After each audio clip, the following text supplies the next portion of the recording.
नमस्कार, मी रमेशचंद्र बागुल आणि आपण पाहत आहात सार्वजनिक वार्ता.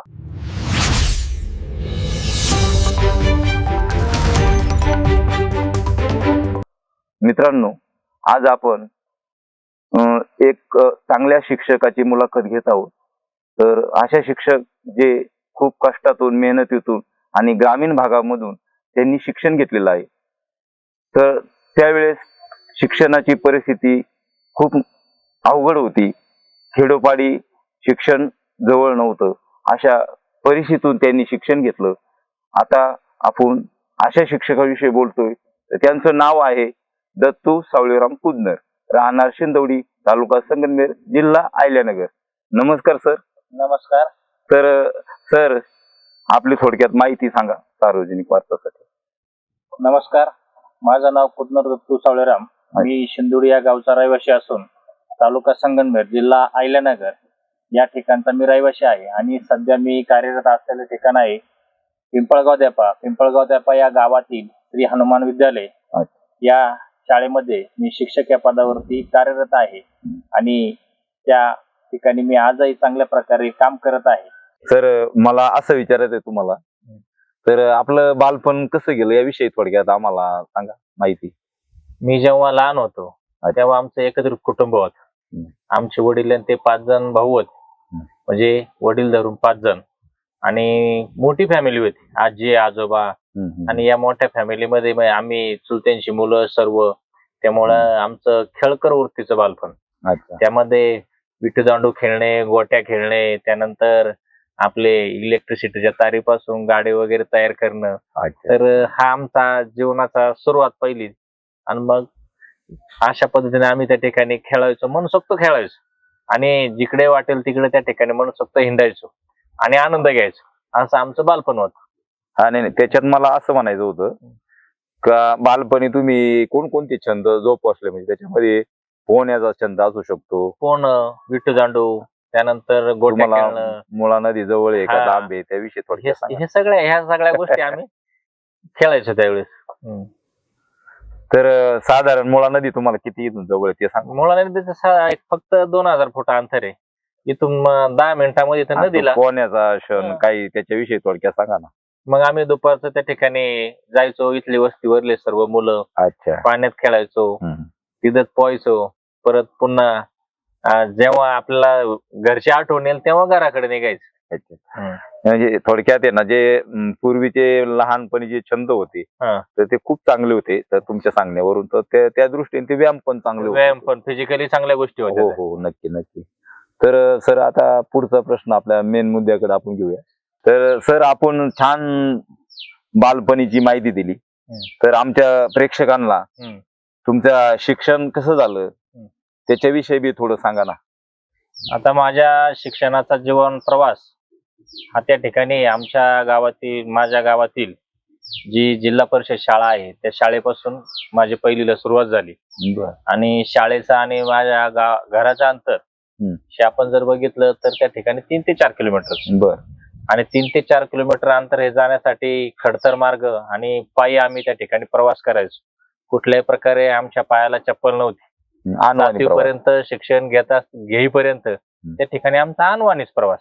त्या ठिकाणी आम्ही कुठल्याही प्रकारचं, आम्हाला ज्या प्राथमिक सुविधा होत्या त्या ठिकाणी नव्हत्या. एकदम पुरोगामी परिस्थितीमध्ये त्या ठिकाणी आम्ही शिक्षण घेतलं प्राथमिक. आणि त्यानंतर जेव्हा 7वी पर्यंतच माझं प्राथमिक शिक्षण झालं, म्हणजे थोडक्यात मला असं म्हणायचंय, 1ली ते 7वी पर्यंत तुम्ही शिंदोडी जिल्हा परिषद शाळा, जिल्हा परिषद शाळेत शिक्षण घेतलं. त्याच्या पुढचा हायस्कूलचा प्रवास कसा झाला? त्यानंतर मी मग 7वीची माझी पास झाल्यानंतर माध्यमिक शिक्षणासाठी मला आपल्याच शेजारचं जे गाव आहे, माझ्या गावाच्या शेजारचं मांडवे बुद्रुक या गावामध्ये त्या ठिकाणी मुळाखोरे माध्यमिक विद्यालय हे विद्यालय आहे. आणि त्या विद्यालयामध्ये मी त्या ठिकाणी 8वीला प्रवेश घेतला. आणि प्रवेश घेतल्यानंतर मग इथून मांडव्याला जाण्यासाठी जे अंतर होतं ते होतं 6 ते 7 किलोमीटर.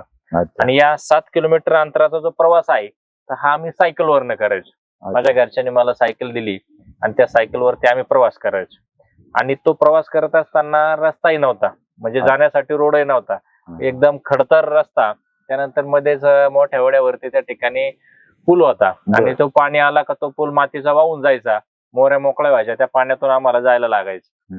आणि त्या पाण्यातून जात असताना त्या ठिकाणी माझी सायकल कधी पंक्चर व्हायची, आणि पंक्चर झाली की मांडवे गावामध्येच आमचे वयाने थोडे मोठे आहेत ते आमचे मित्र रमेश चंद्र बागुल यांचं तिथं एक सायकल रिपेअरिंगचं दुकान आहे, आणि त्या दुकानामध्ये त्या ठिकाणी मी सायकलचं रिपेअरिंग करायचो, पंक्चर काढायचो. माझी आर्थिक परिस्थिती त्या ठिकाणी कशी होती, बेताची होती, पण त्यांनी मला खूप सहकार्य केलं. म्हणजे माझ्याकडे कधी पैसे असो किंवा नसो, अच्छा, असं ते मला त्या ठिकाणी सांभाळून घ्यायचे. अच्छा. तर मित्रांनो, सरांनी जे सांगितलं तिथं रमेशचंद्र बागुल किंवा बाळासाहेब बागुल, तर तो मीच व्यक्ती आहे. तर त्यावेळेस माझं छोटस एक मांडवे बुद्रुक मध्ये एक सायकल दुकान होतं. तर तो काळ होता 98, 99, 2000 असा तो काळ होता. आणि त्या काळामध्ये माझं तिथं ते दुकान होतं, सायकल दुकान. त्यावेळेस बरेचसे विद्यार्थी त्या मला पैसे असो नसो त्यांचे पंक्चर काढणं, त्यांची सायकली दुरुस्त करणं हे मी करत होतो. त्याच काळामध्ये सरांचं बी मी काही सायकलीच्या अडचणी असतील, काही बिघाड झाला असत, तर त्या काळामध्ये मी त्यांना दुरुस्त करून देत होतो. आणि ते आपले न मागता मला पेमेंट करत होते, पैसे देत होते. तर त्याविषयी त्यांनी जी आठवण काढून दिली तर तो मीच आहे. तर सर, मला पुढचा प्रश्न असा विचारायचा तुम्हाला, ठीक आहे, तुम्ही पैसे असू नसू त्या टायमाला मला खरोखर त्या टायमाला मला आजही आठवतं, तुम्ही मला पैसे कधी मागू दिले नाही. तुम्ही न मला आठवण पण नसायची तरी तुम्ही मला पैसे आणून देतो, हे नक्की. तर त्यावेळेस मला तुमच्यावर खूप विश्वास होता त्या पानामध्ये, आणि मला असं वाटत होतं तुम्ही नक्कीच कुठेतरी पुढं काहीतरी चांगल्या उद्योगात जासान ही माझी इच्छा होती, आणि ती खरी पण झाली, काय हरकत नाही. आणि परंतु हायस्कूल मध्ये शिक्षण घेत असताना तुम्हाला काही जे प्रसंग आले होते त्याविषयी आम्हाला सांगा, चांगले वाईट प्रसंग, त्याविषयी सांगा थोडी माहिती. तसं आता जेव्हा माझं प्राथमिक शिक्षण झालं, त्या प्राथमिक शिक्षणानंतरच माझ्यावर घरची जबाबदारी होती. घरचे शेतीची कामं वगैरे, चुलते वडील सेपरेट डिवाइड झाले, आणि डिवाइड झाल्यानंतर त्या ठिकाणी आपण जर बघितलं तर वडिलांवरती आले, आणि वडिलांना एक कामाला मदत म्हणून त्या ठिकाणी आमची गरज भासायला लागली. आणि अशा परिस्थितीमध्ये मी पण मनामध्ये विचार केला होता की आता आपण 7वी पर्यंत शिक्षण करावं आणि आता आपण थांबून घ्यावं, आणि इथेच त्या ठिकाणी आपले शिक्षण क्षेत्राला पूर्ण विराम द्यावा, आणि आपलं शेतीचं जे जीवन आहे, शेतकरी जीवन, ते जगायला सुरुवात करावी असं त्या ठिकाणी वाटलेलं होतं. पण ते करत असताना जेव्हा मी प्रवेश घेतला इयत्ता 8वीला, तेव्हा आम्हाला तिथे म्हणजे मला त्या ठिकाणी SK सर नावाचे एक शिक्षक गणित शिकवत होते, आणि त्यांची शिकवण्याची पद्धत आणि ती सर्व पद्धत त्या ठिकाणी मला आवडली. मी एकाग्र झालो आणि मला गणित या विषयाबद्दल आवड निर्माण झाली, आणि गणित या विषयामध्ये मी त्या ठिकाणी स्टॉपवर राहायला लागलो. आणि त्यावेळेस तिथून पुढे पुन्हा मला शिक्षण क्षेत्राबद्दल आवड निर्माण झाली, आणि आवड निर्माण झाल्यामुळं मी पुन्हा माझा निर्णय काय केला, बदलवला. आता मीच नाही बदलवला तर माझ्या बरोबर माझे मित्र असतील, रमेशचंद्र बागुल असतील, यांनी मला त्या ठिकाणी मार्गदर्शन केलं. याच्या व्यतिरिक्त बाकीचे जे काय असतील शिक्षक असतील, यांनी सांगितलं नाही तू शिक, तू जरी मिडल क्लास मध्ये असला तरी असं काही नसतं, माणूस जीवनाची सुरुवात कुठूनही करू शकतं, असं त्या ठिकाणी त्यांनी मार्गदर्शन केलं.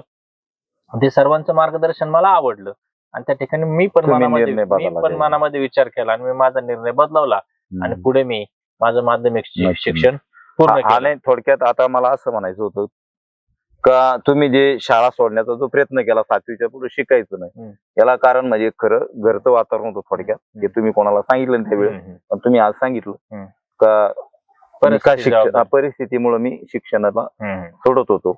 आणि त्याच्यात पण मला असं एक लक्षात आलं का तुम्हाला गणित विषय अगोदर मला वाटतं थोडासा जड जात होता, आणि त्याच्यामुळे बी तुम्ही घरचं जरी कारण सांगितलं असले, परंतु तुमच्या माहितीवरून तुमच्या बॉडी लँग्वेज असं समजतं एकंदरीत मिडल क्लास मध्येच होतो मी. कारण गणित हा विषय तुमचा पहिला आवडीचा नव्हता, परंतु सरांनी तुमच्या डोक्यात त्याची आवड निर्माण झाली, आणि पुन्हा तुम्ही शाळेमध्ये सुरुवात म्हणजे मी पुन्हा शाळेकडे वळलो, आणि चांगल्या प्रकारे असं त्याविषयी आम्हाला थोडक्यात सांगा, खरोखर सांगा. तुम्ही मनापासून ती लपवलंय, परंतु गणित हा विषय तुम्हाला कसा जात होता अगोदर, आणि त्याच्यानंतर सरांनी सांगितल्यानंतर तुमच्या चेंज होऊन तुम्ही परत शाळेकडे कसे आले, याविषयी नक्की मनापासून सांगा. विद्यार्थ्यांना बी, असे जे विद्यार्थी असतील त्यांना तुमचं मार्गदर्शन ठरेल. तसं जेव्हा मी पहिल्या त्यांच्या तासिकेला बसलो, आणि बसल्यानंतर आम्ही नवीन विद्यार्थी इकडून तिकडे गेलो मांडव्याला बर मुळाखोरे विद्यालयामध्ये. आणि गेल्यानंतर सरांनी आमच्या नवीन विद्यार्थ्यांचा परिचय करून घेतला. आणि परिचय दिल्यानंतर त्या ठिकाणी त्यांनी आम्हाला काही प्रश्न विचारायला सुरुवात केली. आणि प्रश्न विचारत असताना सरांनी विचारलेल्या 3-4 प्रश्नांची मी उत्तरं चांगल्यापैकी दिली. ते गणित विषया संदर्भातली होती. आणि ती उत्तरं दिल्यानंतर सर्व विद्यार्थ्यांनी सरांनी सुद्धा माझं कौतुक केलं, टाळ्या वाजवल्या. आणि त्यामुळं मला एक प्रोत्साहन मिळाल्यासारखे झालं. आणि मग त्यामुळं मी तिथून पुढे एकाग्र व्हायला लागलो आणि गणिताकडे लक्ष द्यायला लागलो. आणि लक्ष द्यायला लागल्यानंतर मी गणितामध्ये टॉपवर त्या ठिकाणी येण्यास सुरुवात केली. चांगलं त्या ठिकाणी अभ्यास करायला सुरुवात केली आणि शिक्षणाबद्दल मला त्या ठिकाणी आवड निर्माण झाली. नक्की. तर मला असं म्हणायचं आता, तर शाळेमध्ये तुम्हाला आवडीचे विषय कोणते होते आणि ना आवडीचे विषय कोणते? असं बी थोडस त्याच्याबद्दल माहिती सांगा. तसा विचार केला तर सगळेच ना आवडीचे विषय झाले होते. परंतु त्या एका गोष्टीमुळं त्या ठिकाणी सगळेच विषय पुन्हा आवडायला लागले. परंतु त्यातली त्यात सर्वात जास्त आवडायला लागला तो विषय म्हणजे गणित हा विषय. तर आता सर तुम्ही प्राथमिक शिक्षण आणि माध्यमिक शिक्षण याविषयी छान माहिती दिली सर. तर खरोखर तुम्ही मनापासून जे तुमच्या मनात आहे त्याबद्दल तुम्ही सडेतोड बोललेले आहात. परंतु त्याच्या पुढचं शिक्षण म्हणजे ज्युनियर कॉलेज, सिनियर कॉलेज आणि तुमचं BEd DEd काय असेल त्याच्याविषयी थोडी आम्हाला माहिती सांगा. मी 2006 साली 10वी पास आउट झालो. आणि 10वी पास आउट झाल्यानंतर त्या ठिकाणी मी 2007 ला 11वीला ऍडमिशन घेतलं.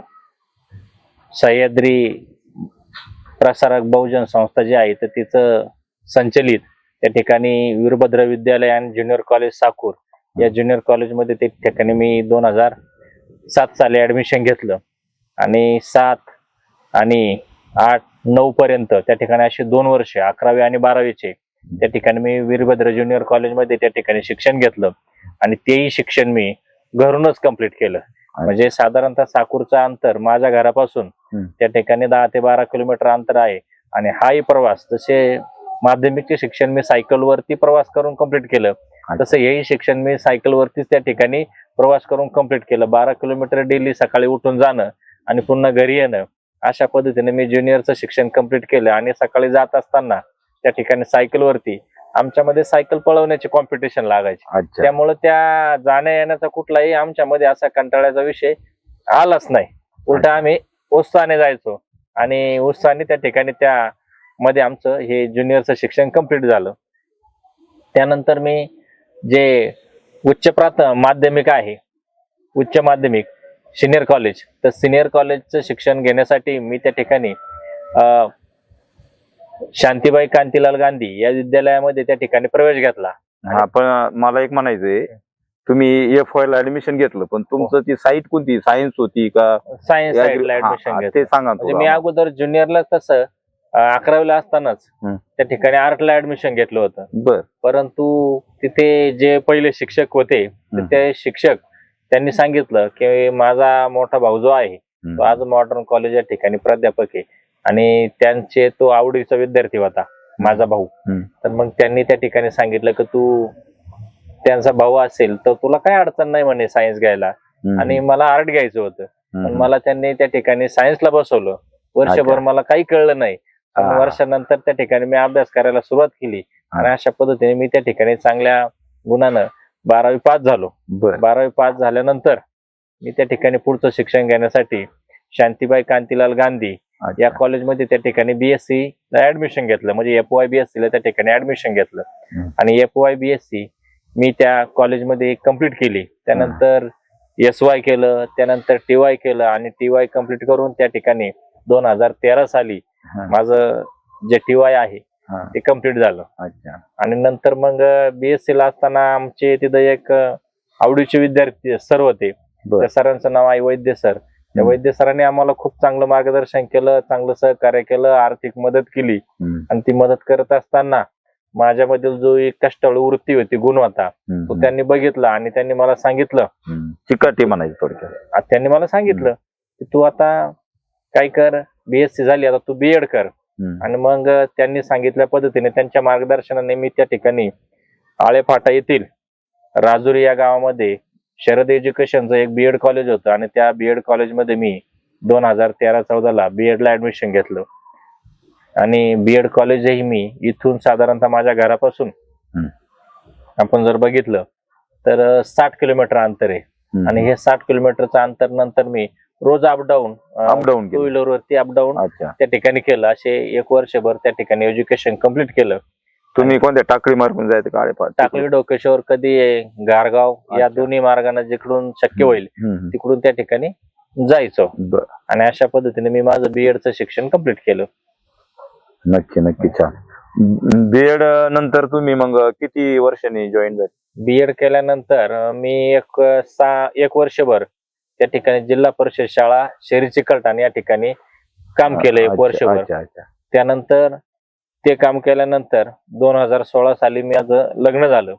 आणि त्यानंतर मी 2017 पासून श्री हनुमान विद्यालय पिंपळगाव देपा, तालुका संगमनेर, जिल्हा अहिल्यानगर या शाळेमध्ये त्या ठिकाणी लिव्ह व्हॅकन्सी मध्ये काम करण्यास सुरुवात केली. आणि 6 महिने मी लिव्ह व्हॅकन्सी मध्ये काम केलं. आणि ते काम बघून त्या ठिकाणी संस्थेचे जे संचालक मंडळ आहेत त्यांना त्या गोष्टी आवडल्या आणि त्यांनी मला त्यामध्ये कंटिन्यू केलं. 15 जून 2018 ला मला संस्थेने ऑर्डर दिली आणि 15 जून 2018 पासून तर आजपर्यंत मी त्याच संस्थेवरती शिक्षक म्हणून काम करत आहे. नक्की नक्की, छान. तर सर, मला असं विचारायचंय का तुम्ही असे काही गोष्टी सांगा का विद्यार्थ्यांना त्याचा जीवनामध्ये उपयोग होईल म्हणून. तर मग उदाहरणार्थ मोबाईल मध्ये बद्दल थोडी माहिती सांगा. विद्यार्थ्यासाठी मोबाईल किती वापरावा, किती नाही वापरू, याविषयी थोडी माहिती द्या. आता मोबाईल बद्दल जर सांगायचं म्हटलं तर मोबाईल हा विद्यार्थ्यांनी फक्त गरजेपुरताच वापरला पाहिजे. नक्की. त्याचं खेळणं करू नये. आणि मोबाईलच्या माध्यमातून त्या ठिकाणी ज्या चांगल्या गोष्टी आहे, मोबाईल चांगला आहे आणि वाईट आहे, चांगल्याच गोष्टी त्या ठिकाणी आपण घेतल्या पाहिजे विद्यार्थ्यांनी. आणि पालकांनी सुद्धा त्याचं लक्ष दिलं पाहिजे. आणि मोबाईलचा मुळे जो काय आज आपण बघतोय की खूप मोठ्या प्रमाणात दुष्परिणाम झालेला बघायला मिळतोय. त्या ठिकाणी त्याचा फायदा झालेला आपल्याला बघायला मिळत नाही, बरोबर, विद्यार्थ्यांबद्दल, बाकी विद्यार्थ्यांमध्ये. तर हे एवढं मी सांगू शकतो. नक्की नक्की, छान.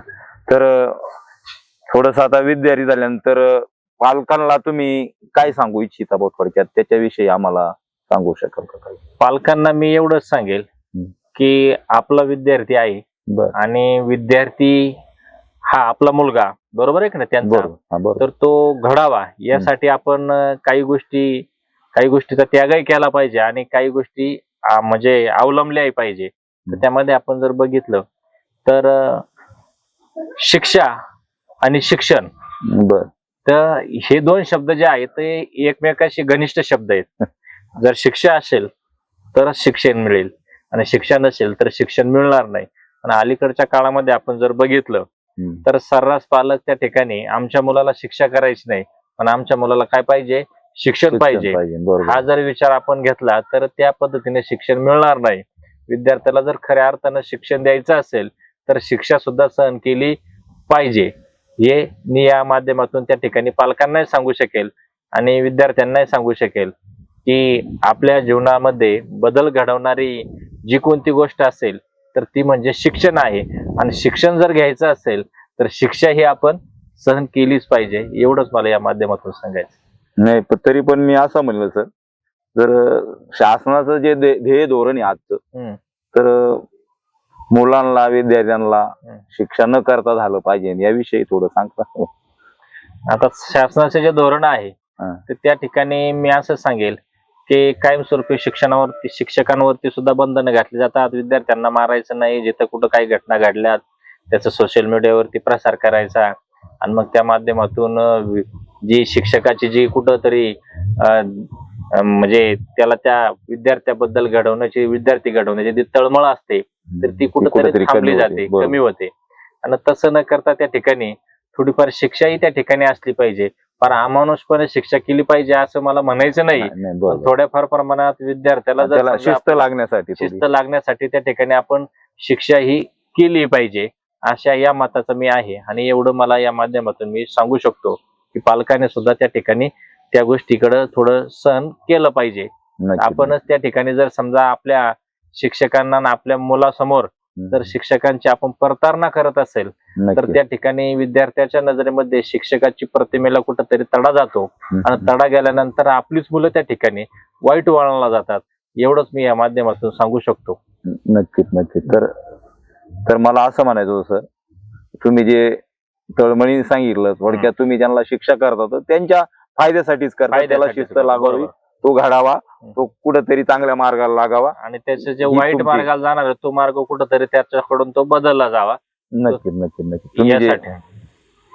तर सर आता तुम्ही छान माहिती दिली, आणि त्याच्या पुढं तर मला असं सांगायचंय की तुमच्या जीवनामध्ये चांगले वाईट जे प्रसंग आलेले आहेत आतापर्यंत, तर त्याविषयी तुम्ही थोडी माहिती दिली तर चांगलं होईल सार्वजनिक वार्तासाठी. तसं जीवनामध्ये वाईटच प्रसंग खूप आले बरं. आणि चांगले प्रसंग आले, परंतु प्रसंगच माणसाला काय करत असतात, जीवन बरोबर, कसं जगायचं घडवत हे असतात. शिकवत असतात.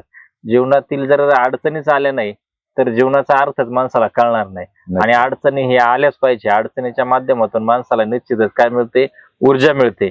आणि अडचणी निर्माण झाल्या तर माणूस तेवढ्या विरुद्ध ताकदीने त्या ठिकाणी त्या अडचणींना सामोरं जातो आणि माणसामध्ये परिपक्वता त्या ठिकाणी निर्माण होते.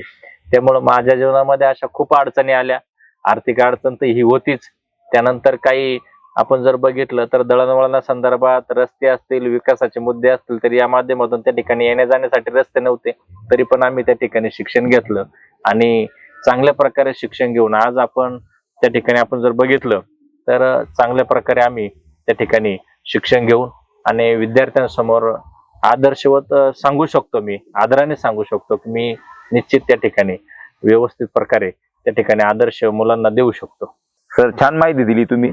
तर अजून पुढचा प्रश्न असा आहे तुम्हाला, जे पूर्वीचं शिक्षण होतं आणि आताचं शिक्षण हे, याच्यामध्ये तुम्हाला काय वाटतं किंवा काय आढळलं, आणि याविषयी थोडस सांगा बरं. आता पूर्वीच्या शिक्षणाबद्दल जर सांगायचं झालं तर पूर्वीच्या शिक्षणामध्ये शिक्षा होती म्हणून विद्यार्थी शिकत होते, आणि आजच्या शिक्षण पद्धतीमध्ये आपण जर बघितलं तर शिक्षा नाही म्हणून विद्यार्थी शिकत नाही. एवढंच या माध्यमातून मी सांगतो. नाही म्हणजे थोडक्यात असं बोलायचंय तुम्हाला, खरोखर आहे ते बी तुमचं म्हणणं बरोबर आहे. कारण आज काय झालं, पालक बी मुलांना हाणत नाही, मारत नाही, त्याला दापत नाही, लाड करतात. लाड करतात, आणि शिक्षक बी त्यांनी मारलं नाही पाहिजे म्हणून पालक तुमच्या तक्रार करतात, आमच्या मुलांना शिक्षा झाली नाही पाहिजे, परंतु त्याला अभ्यास तर आला पाहिजे. हे आज प्रवृत्ती तयार झालेली. त्याच्यामुळं काय झालंय, तर त्याविषयी तुम्ही सांगू शकाल का? अशा प्रवृत्तीमुळं विद्यार्थी लयात जातो का चांगल्या मार्गाला येण्यासाठी काय केलं पाहिजे, याविषयी थोडं विश्लेषण द्या ना आम्हाला. आता त्याबद्दल जर सांगायचं झालं तर मी म्हणणार नाही की विद्यार्थ्याला शिक्षाच केली पाहिजे, परंतु पालकांना माझं एवढंच सांगणं आहे की आपल्या मुलाला त्या ठिकाणी परिस्थितीची जाणीव करून द्या, आणि परिस्थिती काय असते आणि परिस्थितीवर मात कशी करावी लागते हे जर आपण त्या विद्यार्थ्याला किंवा त्या मुलाला जर शिकवलं तर तो कुठल्याही प्रकारच्या संकटाला घाबरणार नाही आणि कुठल्याही प्रकारे वाईट वळणावरती जाणार नाही आणि वाईट भूमिका त्या ठिकाणी घेणार नाही. निश्चित चांगली भूमिका घेईल. कारण की माणसाच्या जीवनामध्ये चढ उतार, त्यानंतर प्रसंग, कठीण प्रसंग, आर्थिक परिस्थिती ही जाणवली पाहिजे, जेणेकरून त्याला त्या गोष्टीची सवय लागेल. आणि आपण जर त्याला सवयच लावून दिली नाही तर उद्या तो त्या ठिकाणी आळशी बनेल आणि दुसऱ्यावरती अवलंबून राहिला, त्या ठिकाणी त्याला तशी त्याच्या शरीराला सवय लागेल आणि तो नंतर त्याचे वाईट परिणाम त्या ठिकाणी आपल्याला बघायला मिळतील. म्हणून त्या ठिकाणी थोड्याफार प्रमाणात शिक्षाही झाली पाहिजे असं माझं मत आहे, आणि पालकांनी त्या गोष्टीकडे लक्ष दिलं पाहिजे.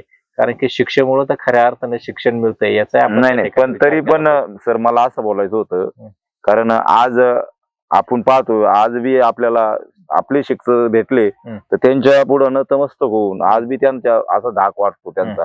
तसं आजच्या विद्यार्थ्यांचं काय झाली अवस्था, त्याविषयी थोडं सांगा ना. मग तेच सांगतोय तुम्हाला, आजच्या विद्यार्थ्याची अवस्था कशामुळे झाली की जेव्हा विद्यार्थ्यासमोर किंवा आपल्या मुलासमोर आपण आपल्या मुलाच्या शिक्षकाची जेव्हा आपण इमेज ज्याला कुठेतरी तडा जाईल अशा पद्धतीने वक्तृत्व करतो तर त्यातून काय होतं, विद्यार्थ्याची शिक्षकाबद्दल त्या ठिकाणी आस्था राहत नाही, आणि मग त्यामुळं त्या ठिकाणी विद्यार्थी सुद्धा तशा पद्धतीने वागायला लागतो की काय आपले आई वडीलच बोलतायत, त्यानंतर आपण बोलल्याने काय झालं, आणि आपले आई वडील तर आहे ना आपल्या पाठीमाग, आपण काही केलं तर ते आपलं काय करतात, ऍडजस्ट करतात.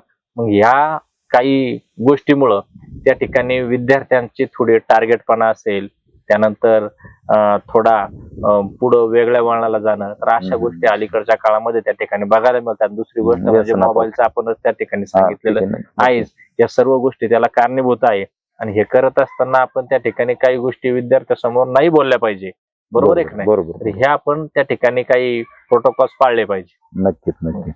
तर चांगला विद्यार्थी कसा असावा हम्म. तुमच्या मते, बरं का सर, तुमच्या मते चांगला विद्यार्थी कसा असावा, तर हे थोडक्यात सांगा बरं तुमच्या भाषेत. माझ्या मते चांगला विद्यार्थी हा कसा असावा, चांगला विद्यार्थी जर आपल्याला घडवायचा असेल तर त्या विद्यार्थ्याला वेळोवेळी परिस्थितीची जाणीव करून देणं हे सर्वात महत्वाचं आहे. नक्की. आणि आपण जर त्याला परिस्थितीची जाणीव करून दिली तरच नाही तो नाही, चांगला त्याची मला काय विद्यार्थी बोलायचं, घडेल. त्याची लाड कुठपर्यंत करायची पालकांनी, कुठपर्यंत थांबायचं, किंवा त्याचे हट्ट सगळे पुरवायचे का, म्हणजे ह्याविषयी थोडस सांगितलं बरं होईल. मी तुम्हाला या माध्यमातून एवढंच सांगतो की त्याचे हट्ट पुरवायचे, बर. परंतु लगेच तो बोललाय आणि लगेच त्याचे हट्ट पुरवायचे नाही. हा. तर त्याला थोडी त्या हट्टांची उणीव भासू द्यायची अच्छा. आणि उणीव भासली तर त्या ठिकाणी त्याला समजेल, परिस्थिती कळेल अच्छा. आणि ह्या गोष्टी ज्या आपल्याला मिळाल्यात त्या कशा मिळवल्यात हे त्या ठिकाणी आपण त्याची जाण राहील त्याला त्याला. कळू दिलं पाहिजे. नक्की, आपण नक्की. कुठलीही गोष्ट त्याला न सांगता न कळू देता जर आपण त्याला डायरेक्ट देत राहिलो हा, तर तो त्याचं त्या ठिकाणी काय बनेल, त्याला स्वावलंबी त्याचं बनणार नाही, नाही. तो दुसऱ्यावरती अवलंबून राहील, त्याचं महत्व त्याला कळणार नाही. नक्की, एवढंच नक्की. या माध्यमातून सांगू शकतो. तर सर, शेवटी मला असं बोलायचंय, नुसतं नॉलेज घेऊन किंवा शिक्षण घेऊन तो बी फायदा नाही, परंतु विद्यार्थी कसा असावा, त्याच्यावर संस्कार कसे झाले पाहिजे आणि तो परिपूर्ण होण्यासाठी काय केलं पाहिजे, याविषयी थोडस सांगा विद्यार्थ्यासाठी खास. आता विद्यार्थ्यासाठी ज्या ठिकाणी आपण जर बघितलं तर विद्यार्थी जर आपल्याला घडवायचा असेल अच्छा. आणि विद्यार्थ्यामध्ये जर समजा त्या ठिकाणी विद्यार्थी म्हणून आपल्याला त्याच्याकडे जर बघायचं असेल तर त्याला त्या ठिकाणी आपण फक्त शिक्षण, ज्ञान, पैसा, नोकरी म्हणून आपल्याला त्याला शिकवायचं नाही, तर तो उद्या भविष्यातील या देशाचा नागरिक आहे आणि देशाचा रक्षक आहे म्हणून आपण त्याच्याकडे बघितलं पाहिजे. आणि आपण त्याला त्या ठिकाणी त्याची परिस्थिती, त्याचे आई वडील आणि समाज याबद्दल ज्या काही आत्मीयता आहे तर अशा काही गोष्टी आपण त्याला त्या ठिकाणी दिल्या पाहिजे.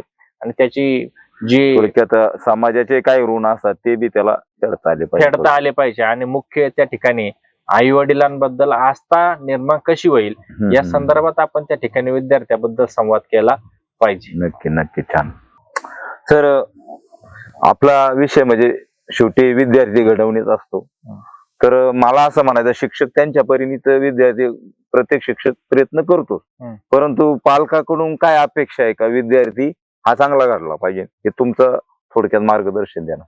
आता पालकाकडून आणि शिक्षकांकडून आपण जर बघितलं तर विद्यार्थ्याला त्या ठिकाणी अलीकडच्या काळामध्ये नोकऱ्या आणि कॉम्पिटिशन यामुळे आपण जर बघितलं तर खूप म्हणजे बेकारीचं प्रमाण वाढत चाललंय. आणि या माध्यमातून त्या ठिकाणी मी एवढंच सांगू शकेल की जो पालक आहेत आणि शिक्षक आहेत तर यांनी त्या ठिकाणी विद्यार्थ्याला व्यावसायिक शिक्षणाकडे वळवलं पाहिजे. नक्की.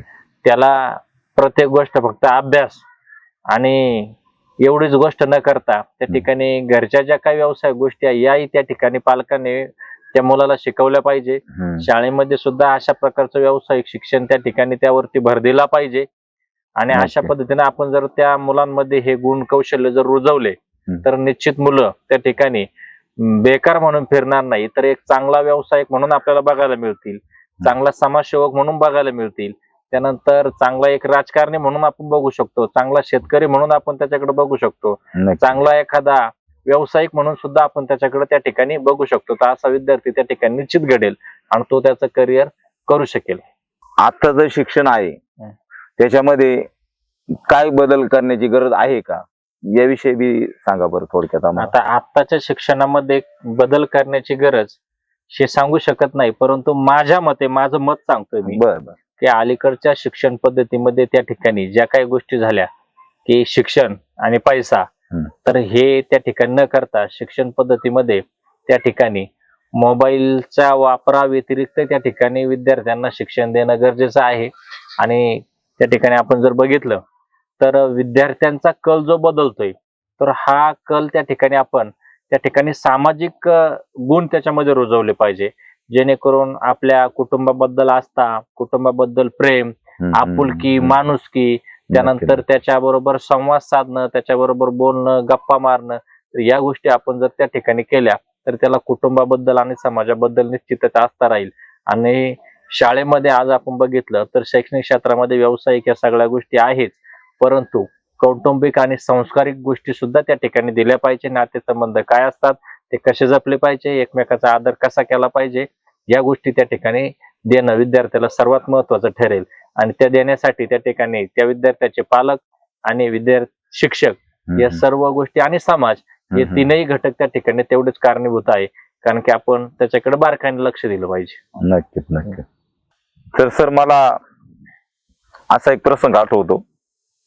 तर मी चंदनापुरीला जात असताना ते शाळेतून सुटलेले दोन विद्यार्थी होते. ते मोटरसायकल चालले होते. साधारण 9वी 10वीचे विद्यार्थी असावेत.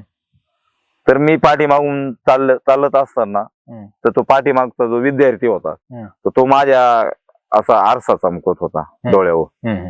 तर मला थोडक्यात असं सांगायचंय का जे विद्यार्थी अशी जी प्रवृत्ती तयार झाली त्रासदायक, म्हणजे त्रासदायक किंवा वाम मार्गाला जाण्याची, व्यसन करण्याची, अल्पवयात जी सवय लागली त्यांना, तर त्याविषयी काय बोलू शकाल? त्या विद्यार्थ्यांना काय मार्गदर्शन करू शकाल? आता मुलं व्यसनाकडे जाणं आणि अल्पावधीत त्या ठिकाणी टार्गेटपणा करणं, तर या गोष्टीकडे असं आहे, अशा विचाराने बघितलं पाहिजे की जेव्हा आपण तो मुलगा त्या टार्गेटपणाकडे जात असतो त्यावेळेस आपण त्या मुलाला जवळ घेऊन त्या ठिकाणी त्याचा तिरस्कार न करता त्याला प्रेमाने काही गोष्टी सांगणं गरजेचं आहे. आपण त्याला टार्गेट करता कामा नाही, तू असाच आहे, तू तसा आहे, तू असा वागतो, किंवा सतत त्याला टोचून बोलणं हेही बरोबर नाही. तर त्याला समाजामधील प्रवाहामध्ये जर आणले तर निश्चित त्याच्यामध्ये परिवर्तन घडल्याशिवाय राहणार नाही. आणि आज आपण बघतोय की इतिहास कोणी घडवलाय? जे वेडे होते वेड्यानेच इतिहास घडवलाय. जे राजकारणामध्ये कोण पुढे गेलेत, की ज्या विद्यार्थ्यांना काही येत नव्हतं तेच विद्यार्थी आज राजकारणामध्ये पुढे गेलेत. याचं कारण असं आहे की त्यांच्यामध्ये सुद्धा काहीतरी शक्ती, ताकद, ज्ञान त्यांच्याकडे असतं, पण आपण त्याला स्वीकारत नाही. त्यामुळे त्या ठिकाणी ती मुलं नैराश्यातून या मार्गाकडे वळत असतात. आणि ती त्या मार्गाकडे वळू नये यासाठी आपण त्यांच्याशी संवाद साधला पाहिजे, काही गोष्टी त्यांना शिकवल्या पाहिजे आणि त्यांना स्वीकारलं पाहिजे. पालकांनी पण आणि शिक्षकांनी पण, आणि त्यांना संधी उपलब्ध करून दिल्या पाहिजे की हे वेगळं आहे, हे चुकीचं आहे. त्यानंतर त्यांच्या संगती ज्या आहेत तर त्या संगतीकडे आपण विशेष काय दिलं पाहिजे, लक्ष दिलं पाहिजे. तो विद्यार्थी कोणत्या वातावरणात आहे, त्याचं वातावरण जर बदललं, क्लायमेट जर चेंज केलं तर त्याच्यामध्ये परिवर्तन हे निश्चित होईल. नक्की सर, ही जी माहिती दिली ना खरोखर सार्वजनिक वार्तासाठी आणि विद्यार्थ्यासाठी खूप महत्वाची दिली. तर सर अजून एक महत्वाचा प्रश्न, का तो कोणी विषय घेत नाही विद्यार्थ्याबद्दल, तर मी असे विद्यार्थी पाहिले खूप हुशार आहेत ते, परंतु ते बोलायला घाबरतात, त्याच्यानंतर शिक्षकापुढे यायला घाबरतात. आणि त्यांना म्हणजे नाही का असं काय मार्गदर्शन केलं पाहिजे का ते हुशार असून बी त्यांना त्यांचं दाखवता येत नाहीत, आपल्याला त्यांचं स्किल पुढे आणता येत नाही. हो. तर त्याविषयी त्या विद्यार्थ्यांना थोडस, असे विद्यार्थी आहेत त्यांच्यासाठी मार्गदर्शन द्या ना थोडं. आता जे असे विद्यार्थी आहेत की जे बोलायला घाबरतात, हे गरीब कुटुंबातून आलेले असतात, काही वेगळ्या समाजातून आलेले असतात, मग अशा मुलांमध्ये खूप चांगलं स्किल असतं, परंतु त्या स्किल मध्ये त्यांना जी गोष्ट आवडते त्या गोष्टीमध्ये आपण त्यांना करिअर करू दिलं पाहिजे. त्या गोष्टीमध्येच आपण त्यांना त्या गोष्टी, विनाकारण बर्डन मध्ये तू असं नको करू, तू हेच कर, यातून काय होतात, ती मुलं एकलकोंडी होतात. आणि त्यांची जी आवड आहे तर त्यांच्या आवडीला आपण त्या ठिकाणी प्राधान्य दिलं पाहिजे.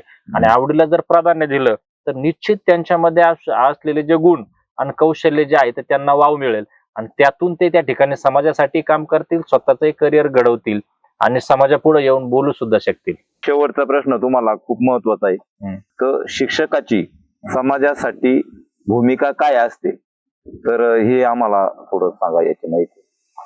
आता शिक्षकाची समाजासाठी भूमिका ही प्रार्थनीय आहे, महत्वाची आहे.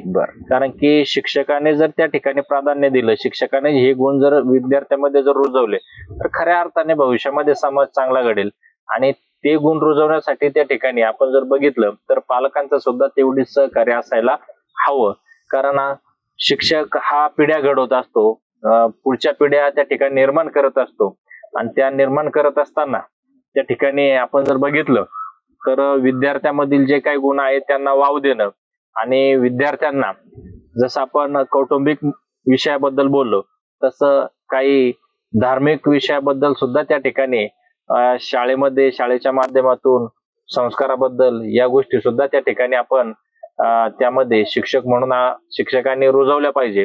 आणि संस्कार आणि आई वडिलांबद्दलचं प्रेम आणि कठीण परिस्थितीवर मात कशी करायची, तर ह्या सर्व गोष्टी आपण त्या ठिकाणी विद्यार्थ्यांमध्ये रुजवल्या पाहिजे.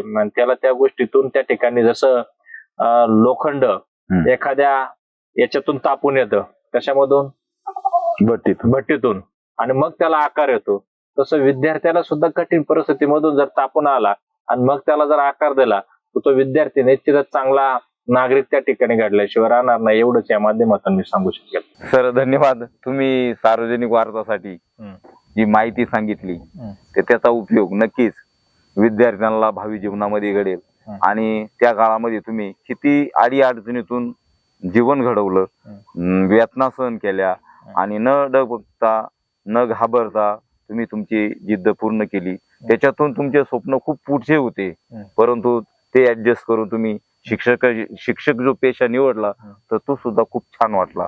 आणि विद्यार्थ्यासाठी तर नक्कीच हा विषय नक्की त्यांच्या जीवनामध्ये चांगला आणि लाभदायक ठरेल असं मला वाटतं. तर धन्यवाद सर. धन्यवाद. तर मंडळी, आज आपण सरांची जी मुलाखत घेतलेली आहे तर त्यांनी खूप छान मुलाखत दिली.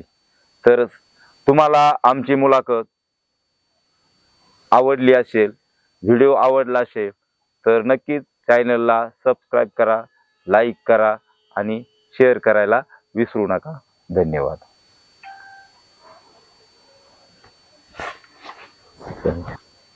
सरांचा मी छोटासा सार्वजनिक वार्ता करून सत्कार करत आहे. गुरुर ब्रह्म गुरुर विष्णू गुरुर देव महेश्वर. धन्यवाद सर. धन्यवाद. सत्कार स्वीकार.